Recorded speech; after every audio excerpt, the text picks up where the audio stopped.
Hi, this is Corey Johnston, and today's lesson is going to be a sequel to a previous lesson from the 19th chapter in the book of Job. We made it all the way up till the 12th verse. We'll take this from 13 to 29. This is Job's sixth speech, and this is in response to Bildad the Shuhite's second speech. They're on round two, and as round one, which really ends in the 14th chapter, round two, beginning in chapter 15, the language gets a lot more intense, bitter, hostile, and personal. What we have between Job, first off, Job it's a 3-on-1 situation.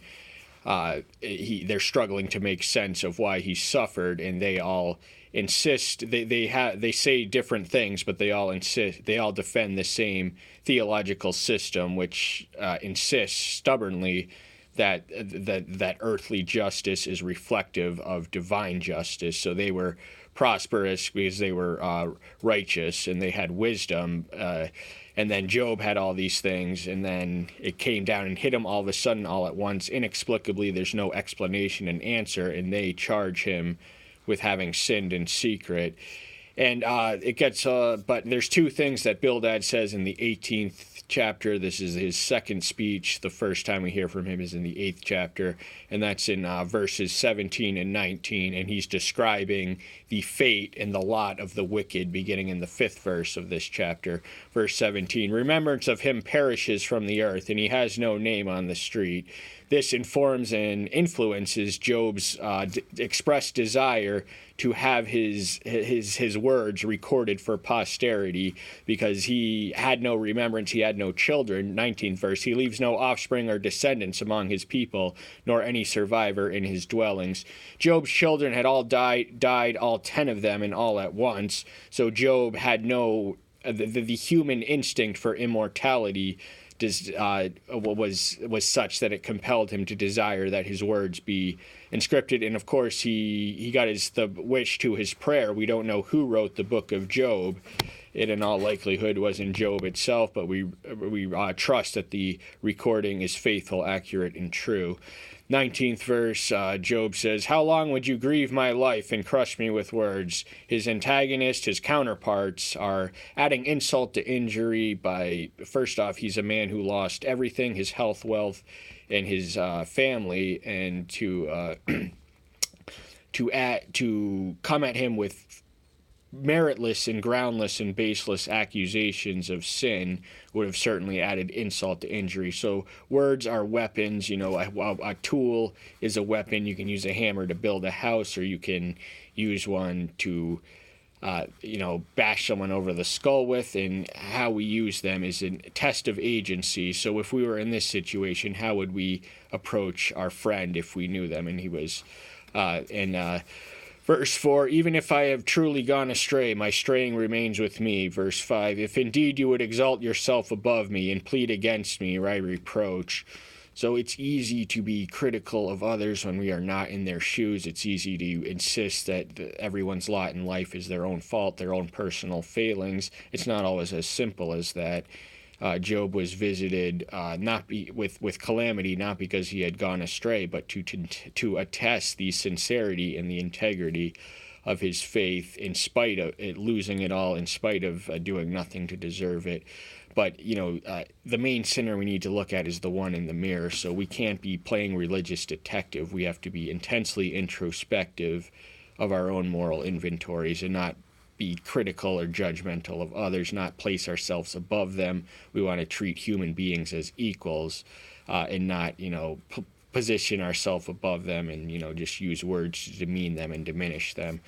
Verses 8 through 11, then we're going to get to the lesson itself. He has fenced up my way, and I do not pass over, and he has placed darkness on my path. The he is Elohim El Shaddai in the nomenclature of preference in Job, and he was distorting Job's vision. He had no guidance. He had no direction. He had no compass. He had no hope. He had no future. And so his path, he was expecting to die from the inexorable progression of the disease that he had on his skins that came upon him all at once. So his outlook was dark and gloomy, and understandably so. We can allow plenty of charity in Job's dour disposition. He has stripped me of my esteem and taken the crown from my head. Job was once a man of influence. He sat at the city gate where he conducted commerce and administered justice. He was a man of respect, prestige, but he lost it all. He lost his health, he lost his children, he lost his wealth, and he lost his influence, and he feels stripped of that because when you hit rock bottom, you find out who your friends are, and you realize that basically everyone, when you have it all, everyone comes to you. When you hit rock bottom, that's when your friends come to it. That's when you know who they are, and he feels abandoned by the people closest to him, as he expresses eventually in the chapter. He breaks me down on every side, and I am gone, and uproots my hope like a tree. Earlier, Job uses the tree as a metaphor of hope, in that he envies the life of a tree that is cut to the stump, because from that stump it has the potentiality to revive and rejuvenate and bloom unto life. But here, he once you get rid of the roots, if you unroot or deracinate is the word, a tree, then the tree is dead. The roots are what holds it all together. That's what sucks the nutrients from the ground, enables it to grow up in the air. But he's taking it personal. He does not categorically consider that the supernatural force working against him is satanic. None of them do. None of them are privy to the opening, the dialogue in heaven between Yahweh and Satan in the first two chapters. Only the reader has the gift of hindsight as to what transpired there. And he kindled his wrath against me, and he counts me as one of his enemies. Now, what's so frustrating from Job's vantage point is that he did not forsake Yahweh. He did not account himself as an enemy. He thought himself a loyal friend, ally, promoter, defender, and liver and worshiper. So it was perplexing for him to be on the receiving end of divine wrath. But as it turns out, the hand that was working against him was not divinity's, but the devil's. 13th verse lesson itself. He has removed my brothers far away from me, and my friends are completely estranged from me. So once more, the he is that is El Shaddai. He's attributing personal blame and responsibility to him. He is the master of the universe. He is in complete control, and he is sovereign. So why would he do this to me? And when you are suffering, you tend to self-isolate. And because you don't want people to see you that way, misery really enjoys isolation also, in as much as it enjoys company. And people tend to stay away from people who are in excruciating pain and agony. It's not a pleasant sight. It's not a pleasant vicarious experience. So he feels bereft and abandoned from the friends and those closest to him, and the family revulsion and reverse attraction is indicated in the next verse. And everyone to his servants didn't even, respect him anymore. My near ones have fallen away, and my close friends have forgotten me. His near ones were his children. His wife was still left, but she couldn't stand the sight of him. His breath was offensive to her, we eventually read. But, his near ones, he had no progeny, he had no hope. In the end, he's rewarded twofold for what he had before, an account for going through this and not blaspheming and passing the test and resisting Satan's temptation, overcoming the devil.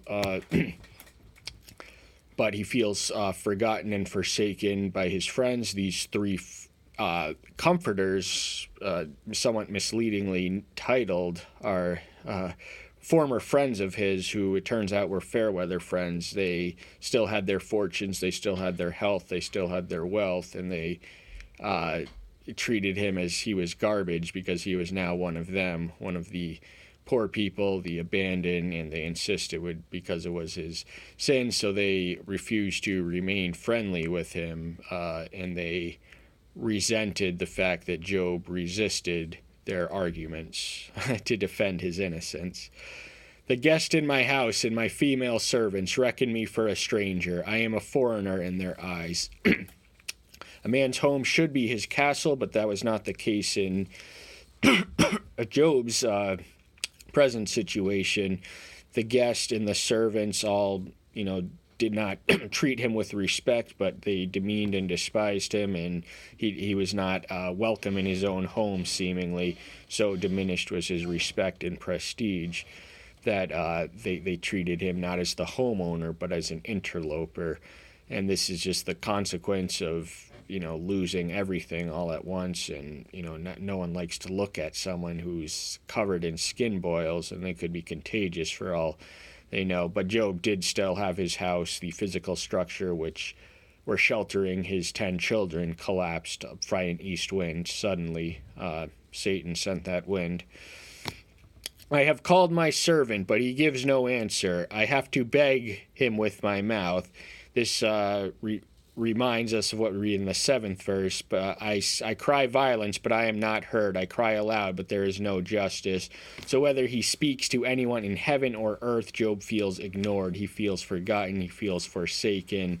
His servants don't respond. They do not treat him with the due deference that the master is customarily allotted, the due dignity and deference. In Job, the master is reduced to the beggar.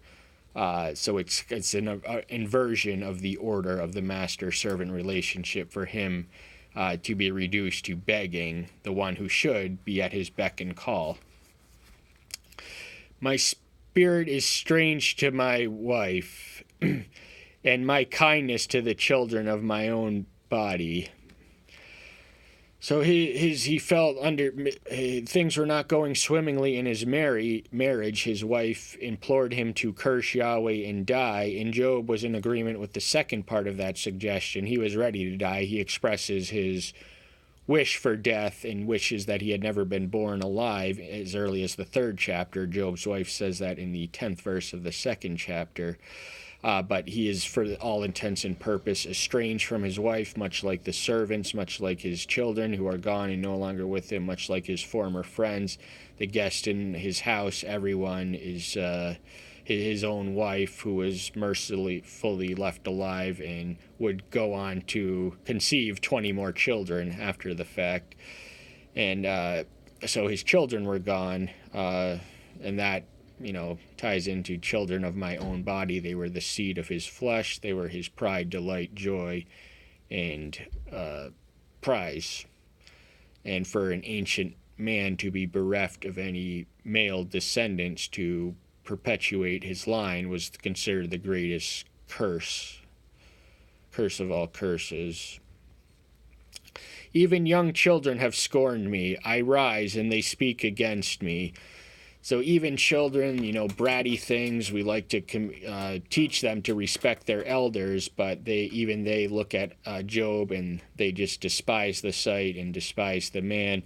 They do not have the respect, and they are rebelling and defying against young children. These are the little runts of society, essentially, and they are not giving him allotting him the customary due deference of an adult. Respect for elders is a virtue which must be instilled in children, and it is frustrating to see when they do not have it. It is even more frustrating to not be able to command the respect of children.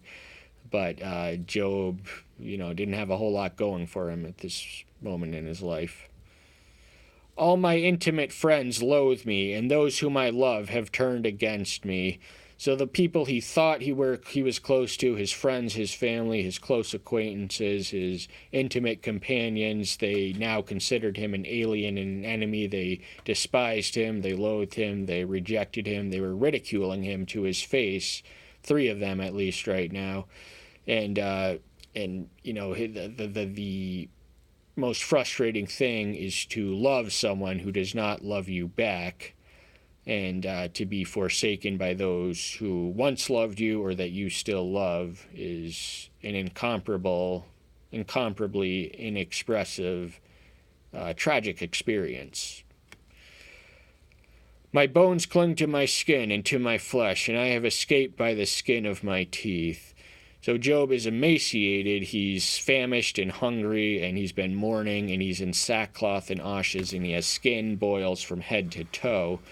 And his bone, he's a human skeleton right now. You can see the bone is visible in his garb, and he's not looking too healthy, he's not looking too well, but he is only alive by the skin of his teeth. He feels that he is approaching death's door, and he's ready to throw in the towel, but he does not he is not compelled to the action of suicide because he knows that would be wrong, but he still begs Yahweh to send him over the edge because he looks at death as a sweet release from the bitter agony of life.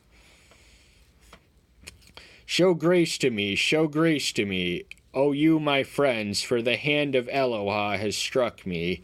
So he's asking them to have, just to be friendly, just to be sentimentally inclined to a sufferer in need and, not treat him as they are. They're treating him like trash. And here's a man in pain who did nothing wrong, nothing to deserve the calamities which visited his way one after the other in rapid succession in the twinkle of an eye.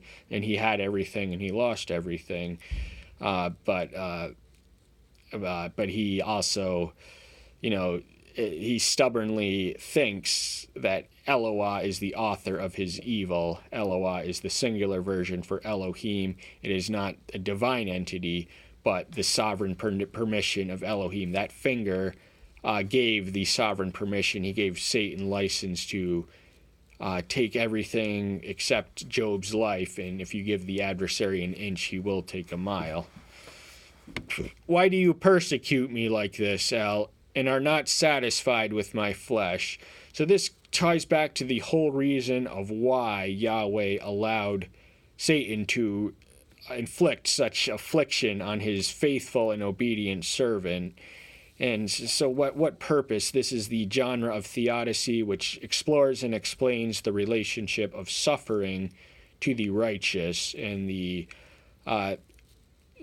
righteous people do not escape suffering. We still have to coexist in the world, which is evil, and oftentimes evil will be inflicted upon us unprovoked and undeserved, and that's something we have to learn to live with and, embrace it and suck it up and don't let it slow you down or stumble you on the race. But he feels, why would he be dissatisfied? What sin has he done to deserve this? And that's the great mystery. So Job doesn't know why, but the answer is known to the reader in hindsight. It was to give the world and posterity a witness that though Satan can corrupt all the earth, there is one man who will not forsake Yahweh in the most extreme, hypothetical, unrelatable experience we can possibly fathom or imagine. Oh, that my words were written down. Oh, that they were inscribed in a book. So this is Job's quest for immortality at this point. Remember, he has no progeny to carry on the family name. He had 10 of them and he lost them, so the only way that the memory of him may linger on is if his words are recorded in a scroll. Scrolls were not books, but it was the ancient equivalent of books, but actually it's engraved in a rock with an iron pen in lead forever. So Job is asking for a monument to be inscribed in a physical 3D artistic edifice to have his words recorded in there. So that's one of the ways annals are recorded in the ancient world. They chiseled language in certain blocks and stones, and that was one way of recording, preserving the memories of kings, for instance. And Job was not a king, but he was the leading citizen of Uz and the greatest man in the East. For I know that my Redeemer lives, and to that end shall stand over the earth. This is the third messianic allusion we've heard from Job in the 9th chapter. He prays for an advocate, and he is our advocate. 1 John 2:1, in the heavenly courtroom, he is our advocate, the adversary is the accuser, and we learn that the adversary is the accuser as we witness 2 of his accusations. First thing he does is accuses Job of having a commercial conception of worship, to only be righteous because he has been rewarded, and that he also accuses Yahweh of being an Elohim unworthy of worship. He has to pay people and bribe them to worship him. So that is the nature of his accusation, which unlocks and unleashes this potential. But he also speaks of the heavenly witness somewhere in the 16th chapter, and here is a redeemer. And a redeemer in the ancient world, there was a family redeemer. They could avenge the blood of a killed brother. They could restore lost property, and they could perform a protective function for a family. We can read the book of Ruth for more on the concept of redeemer, but for here it suffices to say that our Redeemer, Yahshua Messiah, lives. He is eternally alive, and he will return in the second coming to stand in judgment over the earth. And if Job had faith in a figure, a Messiah who had not yet come, who he had not yet seen, how much more without excuse are we to not have faith in the Messiah who already came? He is our Redeemer, he is our ransom, he is our resurrection, he is our everything. It's all or nothing with him, and we cannot be compromised or divided in our love, loyalty, adoration, or affection for him.